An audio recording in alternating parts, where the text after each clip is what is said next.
যে পরিবার 2003 সালে এই নিউজ পেপার বিরাট বড় করে বেরোনোর জন্য একমাত্র দায়ী, যারা অসাধারণ কাজ করেছিল। এবং প্রত্যেকের জানা উচিত যে 24শে আগস্ট 1690 হঠাৎ তৃতীয়বার জব চার্নক এলেন আর এরা ম্যাজিশিয়ানের মতো কলকাতা তৈরি হয়ে গেল। এটা যারা বিশ্বাস করেছিল, এটা ভুয়ো, এটা মিথ্যে, এটা ভুল। বাঙালিরা তাদের ইতিহাসকে পৃথিবীর নানা জায়গায় ধ্বংস করে ফেলছে। যারা ধ্বংস করছে না তারা ভুলে যাচ্ছে। এই তো দেখলেন 32 নম্বর ধানমন্ডি পুড়িয়ে দেওয়া হলো। কত কিছু যে মুছে গেল, বাঙালি তো তারা ছিলেন, তাদের কতটা ইতিহাস যে মুছে গেল কারুর ধারণার মধ্যে নেই। এরকম আমাদের হয়তো কেউ পুড়িয়ে দিচ্ছে না, কিন্তু চরম অবহেলায় পড়ে রয়েছে। আজকে যারা এসেছে, স্কুলের ছেলেমেয়েরা, কলেজের ছেলেমেয়েরা, যারা সবকিছু জানে, রোহিত শর্মার কত রান, বিরাট কোহলি কোন বছরে বিয়ে করেছেন, অথচ তাদের যদি জিজ্ঞেস করি যে সাবর্ণ রায়চৌধুরী মানুষটা কে ছিলেন, তারা হয়তো বলতে শুরু করবে এই বংশের অমুক ছিলেন। তারা এটা অবধি জানে না যে সাবর্ণ রায়চৌধুরী বলে কোনো মানুষই ছিলেন না। এটা একটা বংশের নাম, একটা গোত্রের নাম।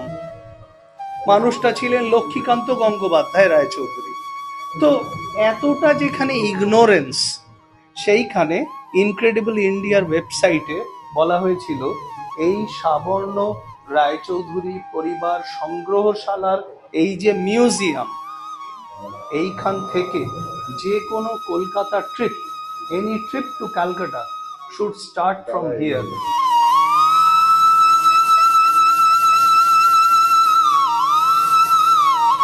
19তম কলকাতা আন্তর্জাতিক ইতিহাস উৎসব শুরু হয়েছে 9 তারিখ এবং প্রত্যেক দিনই আমাদের বিভিন্ন বিষয়ের ওপর আমাদের অনুষ্ঠান থাকে। যেমন আমাদের 9টা থিম রয়েছে এবছর, 3টে রেট্রোস্পেক্টিভ থিম রয়েছে, যেমন গহরজান, চুরি গোস্বামী এবং সৌমিত্র 90 ইয়ার্স। তাদের ব্যবহৃত জিনিসপত্র আমরা মানুষের সামনে তুলে ধরেছি। তার সঙ্গে থাকছে জুয়েলারি অফ ইন্ডিয়া, 6000 বছর পুরনো জুয়েলারি আমরা নিয়ে এসেছি। আমরা দেখাচ্ছি নন্দন 40, নন্দনের প্রথম যে সমস্ত পাবলিকেশন ছিল সেইগুলো।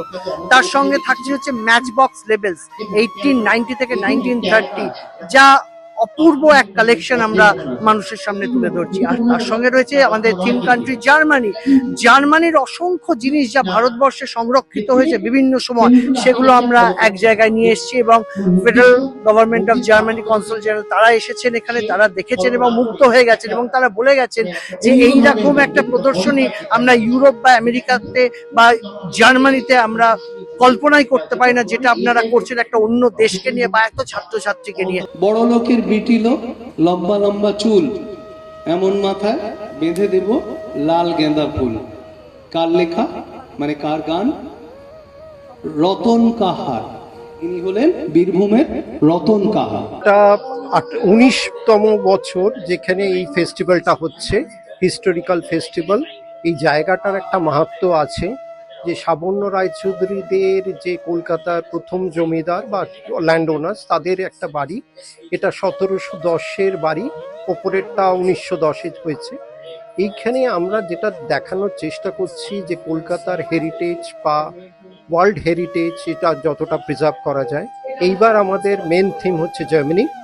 এর সঙ্গে এসছে আমাদের match box labels, Gauhar Jaan, Soumitra Chattopadhyay, ink bottles, ornaments, jewellery এবং এই ধরনের জিনিসপত্র এবার আমরা দেখিয়েছি এখানে। এই সেই পরিবার যাদের কাছ থেকে ইংরেজরা ইজারা নিয়েছিলেন, লিজ নিয়েছিলেন 3টে গ্রামের, কলিকাতা, সুতানুটি আর গোবিন্দপুর, যেখানে রটিয়ে দিল কিছু মানুষ যে ও বাবা কলকাতা কিনেছে সাহেবরা অমুক পরিবারের কাছ থেকে। কলকাতা সেদিন founded by Job Charnock father of Calcutta. কয়েকটা আজে বাজে রটনা আমরা 300 বছর ধরে জেনে এলাম। যতক্ষণ না আবার এই পরিবারটি সঠিক ইতিহাস মানুষকে চোখে আঙুল দিয়ে, দলিল দস্তাবেজ দেখিয়ে, সমস্ত প্রমাণ দেখিয়ে, সংগ্রহশালার সেই চন্দ্রকেতুগড়ের সময় থেকে 2000 বছরের প্রমাণ দিয়ে যতক্ষণে না মানুষকে বোঝালো যে এখানে অলরেডি জনপদ ছিল এবং যোগ চাণক্যের যে উইলটা, মানে যেখানে কলকাতা শহরের যে সো কল্ড ডিড, যেটা লিজ ইজারা, সেটাতে যোগ চাণক্যের সই নেই। সেটা সই হয়েছে যে বছরে, বোধহয় 1697 বা এরম কিছু, তার 4 বছর আগে চাণক্য মারাই গেছেন। তাতে সই রয়েছে ফার্সি ভাষায় তার জামাই চার্লস আয়ারের। তার মানে আমরা কত ভুল জানি।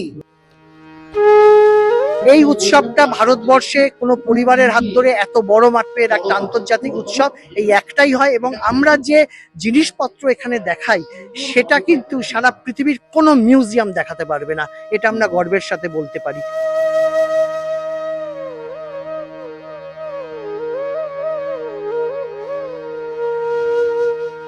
এই সেই সংগ্রহশালা যেখান থেকে আপনারা কলকাতাটাকে দেখা শুরু করুন, একটু জানুন। ধরুন আমি যদি জিজ্ঞেস করি মহাত্মা গান্ধীকে মহাত্মা উপাধি কে দিয়েছেন, আপনারা বলবেন রবীন্দ্রনাথ। এবার আমি যদি বলি আরেকটা ফোল্ড ঢুকে, যে রবীন্দ্রনাথকে বিশ্বকবি উপাধি কে দিয়েছেন, আমি একটা গোটা কলেজে জিজ্ঞেস করব, একজনও বলতে পারবে না যে ব্রহ্মবান্ধব উপাধ্যায় নামে একটি মানুষ, তিনি বিশ্বকবি উপাধি দিয়েছিলেন। তার মানে কি? তার মানে বাঙালিকে আরেকটু কিছু জানাতে হবে। আমি সেই জন্য আজকে সাবর্ণ রায়চৌধুরী পরিবারের রিকোয়েস্টে, তাদের অনুরোধে, তাদের আমন্ত্রণে এই যে অসাধারণ কর্মসূচি, আন্তর্জাতিক ইতিহাস উৎসব, কত পিঠে পুলি উৎসব, পাটিসাপটা উৎসব, কাঁথা উৎসব, দেখে দেখে পাগল হয়ে গেলাম।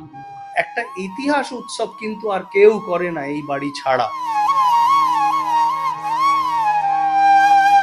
রবীন্দ্রনাথ লিখলেন, অম্বর প্রাঙ্গণ মাঝে নিঃস্বর মঞ্জির গুঞ্জে, অশ্রুত সেই তালে বাজে করতালি পল্লব পুঞ্জে।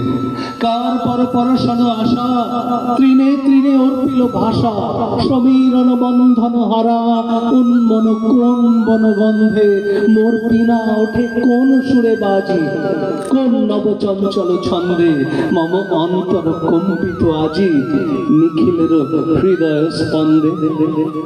দেবভূমির রিপোর্ট, এস নিউজ।